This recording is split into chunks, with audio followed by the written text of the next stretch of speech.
Good afternoon, ladies and gentlemen. My name is Jeremy Myerson. I'm speaking here at the Royal College of Art, and it's my pleasure to welcome you to the Light Volumes Dark Matters webinar. Thank you for joining us this afternoon. Thank you for spending the time with us.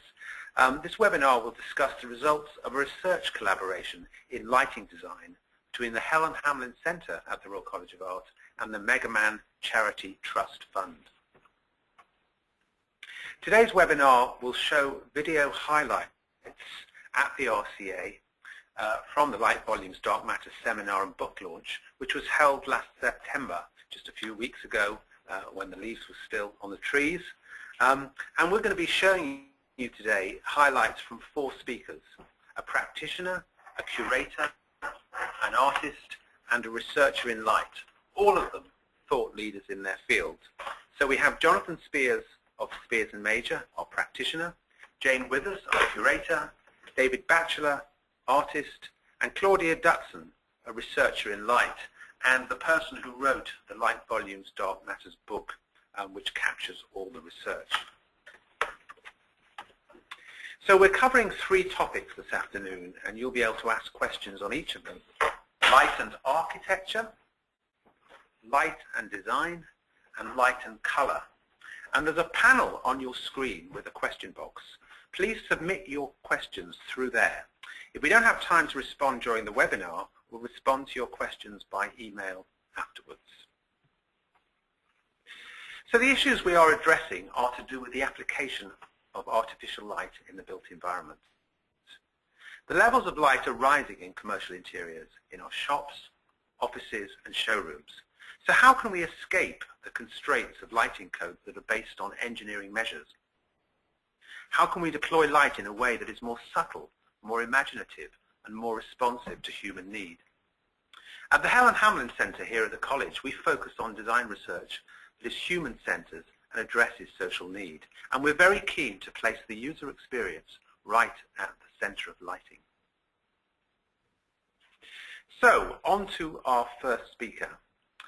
Jonathan Spears, lighting designer, partner in Spears and Major, trained as an architect and developed a passion for working with light early in his career. He co-founded Lighting Design Partnership in 1984.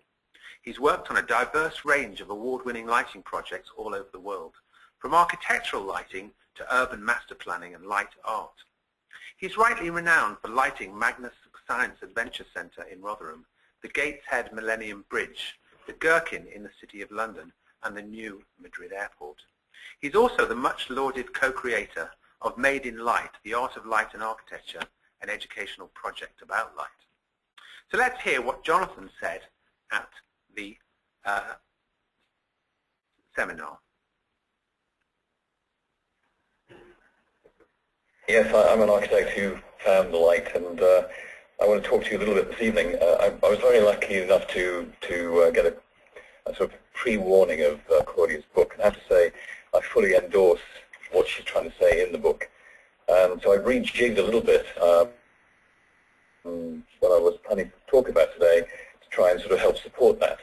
And I'm going to ask a question. First of all, I don't think this is a bad thing, really. And I do believe, and it's something that our practice has been banging on about for a long time, about how overlit our cities are, how overlit our public environments are, private environments are in terms of our working environments. It's a tough thing. It's a very tough thing. I'll go through that in a moment to explain why we think that. But it's interesting, if I can just humour me, please. I'm going to show you some of my holiday snaps. If I could ask you just to go back to about 12 hours from now, when you got up this morning and you opened the curtains, you looked outside. And the whole aspect of the fact it might have been a cloudy day, as it is, and the fact that the natural situation of the sun that comes up in the morning and drops on the other side, you ended up with a situation of cloud, which basically means there's no visual stimulation. There's no texture on buildings caused by the sun. Everything is flat and two-dimensional. If you open your curtains on a beautiful sunny day, I should have made the bed, you get information. There's visual information, there's texture, there's life, there's variety, there's just all this stuff that sort of makes it uplifting. And what we really aspire to is a situation where this character, this texture, this use of light that comes from the natural world, that is the thing that we're genetically humanly programmed for millions of years to respond to is something that we just decide not to follow when it comes to our built environments. I have to say I have a lot of scientists who are friends and engineers who are friends, so they're going to really dislike me, but I've said this before now. But once you get the scientists involved and you get the engineers involved, you start to get down to numbers. And the whole thing about lux, lumens, candelas per square meter, and all these other things are stuff that really is not about joy and beauty and character. And I think Douglas Adams has got this right in terms of, that aspect of the importance of numbers and measures and things like that. But for us, it's really a situation of, as designers, to understand the built form, the architecture that's there in terms of materiality, transparency, translucency, the opportunities these materials can give you to play with that, to create an atmosphere, to make a space work in a positive sense. And it's easy to talk a little bit about trying to sort of then take all this sort of stuff I said a moment ago, and well, what does that really mean in terms of practicalities of projects? And it's easy to talk about exterior environments where we overlight our cities. And very recently we've been working on a strategy for Durham, which is a beautiful city up in the northeast of England, which is actually very dark, and pleasantly so. And one of the things when we were approached by the city to give them a lighting strategy, we said, no, you don't want a lighting strategy. We want a light and darkness strategy. We want to celebrate the fact that you have aspects of dark. And we want to be able to try and control that in a way that's meaningful and powerful and still have some sensitivity about the city and some reference back to the heritage of the city. So this aspect of lux levels and uniformity and everything else needs to be seriously questioned, I think, in terms of well-being and health of people, not least because of that. And one of the things that we were looking at here was the whole psychological aspect of how people were buried in this basement with no connection to the real world. Very simply, we suggested to the client that, well, what we need to do is bring the daylight in to create a connection. So a very simple, very, very inexpensive solution, just using fluorescent tubes, the daylight factor that would give the sense of daylight against tungsten halogen, the compact fluorescents that were being used in the space, and it was connected to a photocell. And in the space, these actual fluorescent tubes dim depending on the outside daylighting conditions. So as the daylighting fails outside, slowly these fixtures diminish down. If the weather changes, they change. So there's always a connection for the people playing and rehearsing in the space to what's happening outside. And again, I think that's something, so far I've been back a few times, and speaking to the orchestra, members of the orchestra, the reaction they give me is, it feels fantastic. We have this connection to the real world. I think that's something which we can learn for our public spaces. So really what I'm trying to say at the end of this, and I'm going to get off the stage in a second and pass over, is we need visual variety. It doesn't have to be a rock and roll show, but we hanker for and we deserve to have environments that are varied and different with our lit environments. And we need to do far more creative thinking about that process. And there's many, many, many quotes by famous architects and other people about light. Ando nails it as ever in terms of this simple one. But fundamentally, it's not really about levels. It's not really about the measurable commodity. It's really about what your eye sees. And that is the key thing, really, that we try and get across in our projects. It's the whole thing about how it feels, how it looks, not necessarily about how many damn lux it is in this corner and that corner, because that's not the right way to design spaces for people. Thank you.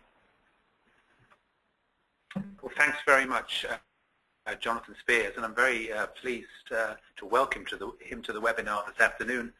Jonathan has joined us, and also with me is Fred Bass. So we have a good lineup of lighting experts to tackle our first set of questions, which is to do with light and architecture.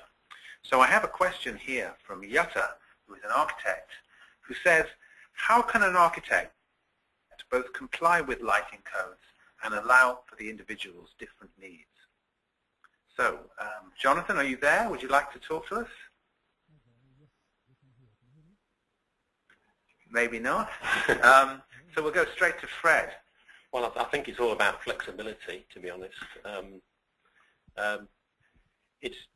you've got to design for flexibility, and I think it's all too easy to hand over as an architect to a consulting engineer to a project to comply with code, and not allow for the flexibility that's required in the space. So that's one thing, design for flexibility, and also use systems and right, I think that was Jonathan trying to join. There are in themselves controllable and flexible. I think we're getting a bit of static on the line. But anyway, I think that the message is flexibility in my view. I think it is very interesting, and I think I think the question reflects the growing dissatisfaction with some of the lighting which relate visual acuity and the ability to carry out a task in an office, showroom, for example, to the level of lighting. And it's quite clear from Claudia Dutson's research that was conducted here at the Royal College of Art that many lighting levels are too uniform and too high. They don't relate to human physiology. They certainly don't relate to the passing of the day, what's going on outside, changing of the seasons, shadow and light and all of that kind of thing. And I think a lot of people are searching for kind of new, more flexible and imaginative solutions. The problem is that we have these lighting codes enshrined, often written by engineers for the best of reasons. The question is how we get around those, how we move into a 21st century form of lighting. Yeah, I would agree, and it's often the safe option just to go with the code, because you've done it before. And I think it's a challenge to say, well, then we'll put that to one side and look at how we want to use that space. I think it's particularly the case in commercial office places where you don't know what the space is going to be used for, so it's just a safe option to go with the code. I think in other areas, maybe say commercial shopping centres, it's not so clear that there's a code involved. You're trying to light products for the best sales opportunity, and perhaps there's a bit more flexibility in that environment. But on the other hand, there's a lot of very, very attractive and extravagant lighting of merchandise, but what about poor sales assistants who have to work all day in a kind of halogen-drenched environment, burning a hole in the back of their head? I mean, there can be hundreds of 50-watt lamps in one little store. Absolutely, it's incredible, isn't it? Yeah. Absolutely. I mean, do you think, Fred, that it's an issue to do with the education of architects? I mean, how much do architects learn about lighting design, artificial lighting design? I think it's a very, very good point. I think it's not well explained. It's not that many dedicated courses. The technology is moving very fast. I don't think it's understood that. I mean, one of Claudia's points was about psychology involved here, and I don't think that's really, even in lighting circles, well understood.